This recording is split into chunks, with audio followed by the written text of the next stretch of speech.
இடம்பொருள் நேயர்களுக்கு வணக்கம். ஸோ இன்னைக்கு பார்த்தீங்க அப்படின்னா இப்போ பாண்டியன் ஷோ சீரியலில் இப்போ வீட்டில் அனைவருக்கும் கதிர் எடுத்திருக்க முடிவை பற்றி தெரிய வரதான் இன்றைக்கி எபிசோடில் முக்கியமான விஷயமே. ஸோ முதல்ல அதில் எடுத்து பார்த்தீங்க அப்படின்னா கடையில் எல்லாரும் உட்காந்துருக்காங்க, என்ன பண்ணலாம் எது பண்ணலாம்னு சொல்லிட்டு எல்லாம் பேசிகிட்டு இருக்காங்க. எங்கே என்ன பழனி வேலை காணான்னு பேசிகிட்டு இருக்கும்போது அந்த குயிக் மீ தான் நினைக்கிறேன், அந்த டெலிவரி டிஷர்ட்டை போட்டு அழகாக கிளம்பி கதிர் வராரு உள்ளார.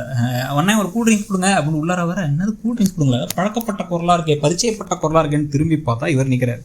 என்னடா அது, என்னடா கோலம் அது அப்படின்னு கேட்டால், நான் வேலைக்கு சேர்ந்துட்டேன், இனிமேல் வேலைக்கு போக போகிறேன், அதனால தான் அது அவனோட யூனிஃபார்ம் இது தொப்பி கொடுத்துருக்காங்க, அவ்வளோதான், இதுக்கப்புறம் டெலிவரி பண்ண போகிறேன், நான் காசு வரப்போகுது அப்படின்னு எல்லாம் பேச இதை பாண்டியன் பார்த்துட்டே இருக்கும்போது இதுக்கப்புறம் இப்போ ஸ்கூல் செலவு, அந்த செலவு, இந்த செலவுன்னு எல்லா காலேஜ் செலவு, அப்புறம் குட்டி குட்டி எக்ஸாம் ஃபீஸு, அந்த ஃபீஸு, இந்த ஃபீஸு, போக்குவரத்து செலவு நான் கேட்டுகிட்டே இருக்க முடியாது இல்லை, எனக்கும் நிறைய கடமைகள்லாம் இருக்குது, அதனால தான் அப்படின்னு சொல்லிட்டு கூல் ட்ரிங்க்ஸுக்கு காசு எவ்வளோன்னு கேட்குறாரு. டெய் ஓவரா பண்ணாரா, தயவு செஞ்சு எடுத்து போடா அப்படின்னா, அதெல்லாம் இல்லைண்ணே இப்போ சம்பாதிக்கிறேன் அப்புறம் சொல்லி காமிக்கிறதுக்கா அப்படின்னு கொடுத்துட்டு போக குடுன்னு குமரேசன் மாமா வெளில வந்துடுறாரு. டெய் எல்லாரும் நினச்சிட்டு இருக்கேன், ஏதோ எதிரிட்ட பேசுகிற மாதிரி பேசுகிறேன் அப்படின்னா, அவருக்கு என்கிட்ட பேசாட்டியும் நான் என்ன செய்ய போகிறேன், வாழ்க்கையில் அடுத்து என்ன பண்ண போகிறேன்னு ஒரு பயம் இருக்குது எங்கள் அப்பாவுக்கு. அவருக்கு புரிகிற லாங்குவேஜில் நான் பேசணும்னா இந்த மாதிரி சொன்னால் தான் அவருக்கு புரியும், நான் என்ன சொல்கிறாங்க அது புரியும், நான் வேலைக்கு போகிறேன், நான் பார்த்துக்கிறேன், கவலைப்படாதீங்கன்னு சொல்லணும்.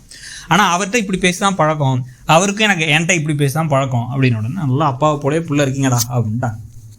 இதுக்கு நடுவில் இங்கே வீட்டில் எல்லாரும் வந்தாச்சு, வந்ததுக்கப்புறமும் கூட இன்னும் கதிர் மட்டும் ஏன் வரல அப்படின்னு சொல்லிட்டு ஒரு குழப்பம் இருக்குது.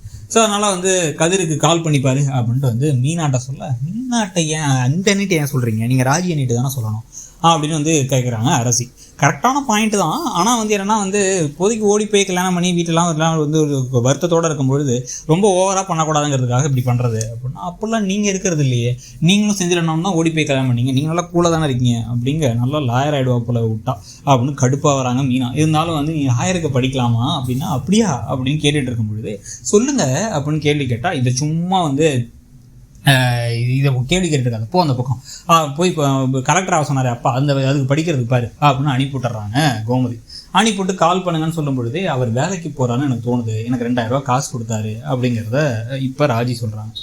வேலைக்கு போகிறானா, நான் கேட்டபோது பணம் வேணானா அப்புறம் ஏன் அவன்கிட்ட வாங்கினேன் அப்படின்னா, இல்லைன்னு அமைதியாக இருந்தவன்னா, ஓ அவர் பேசுறதை கேட்டியா, அவர் கோபமாக பேசினாலும் அவர் பாசமானவர் அப்படிங்கும் போது, இல்லை எனக்கு வேறு வழி தெரியல, நான் இவர்கிட்ட கேட்கல, இவராகவே தான் காசு கொடுத்தாரு, செலவுக்கு வச்சுக்கோன்னு சொன்னார், இனிமேல் தான் இருந்தாலும் என்கிட்ட கேளுன்னு சொன்னார் அப்படின்னு ஒன்று உங்களுக்கு ஷாக் ஆகிடுது. இங்கே போனால் நான் என் பிள்ளை அப்படின்னு வெயிட் பண்ணிகிட்டு இருக்கேன், இவர் கால் பண்ணால் நான் வெளில இருக்கேன், வேலையாக இருக்கேன், நான் வந்துடுறேன் அப்படின்னு வச்சிடுறாரு கதிர்.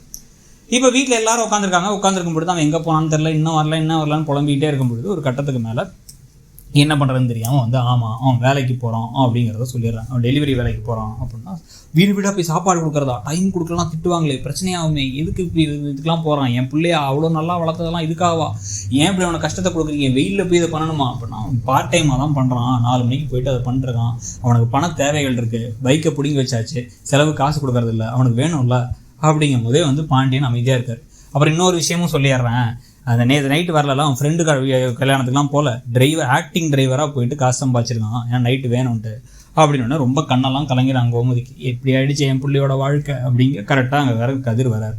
கதிர் நான் ஏன்டா இதுக்குறா வேலைக்கு போகிறேன் அப்படின்னா, ஆமாம் வேலைக்கு போகிற இல்லைன்னா இருக்கு, எனக்கு செலவு காசு வேணும், வேலைக்கு போகிறேன், ஒன்றும் பிரச்சனை இல்லை, சரி நான் போய் கை காலெலாம் கழுவிட்டு வரேன், எனக்கு சாப்பிட்லாம், பசிக்குது எனக்கு அப்படின்னு ஒரு சொல்லிடுறாரு. உடனே அப்படியே அழுதுகிட்டே கோமதி இருக்க, பாண்டியன் ஒரு மாதிரி ஷார்ட்லேயே பார்க்க, இதை பார்த்து ராஜி அவங்களும் நம்மளால தானே எல்லாமே, அவங்க கண் கலங்கன்னு ஒரே எமோஷனலாக போயிட்டு இருக்க கதை.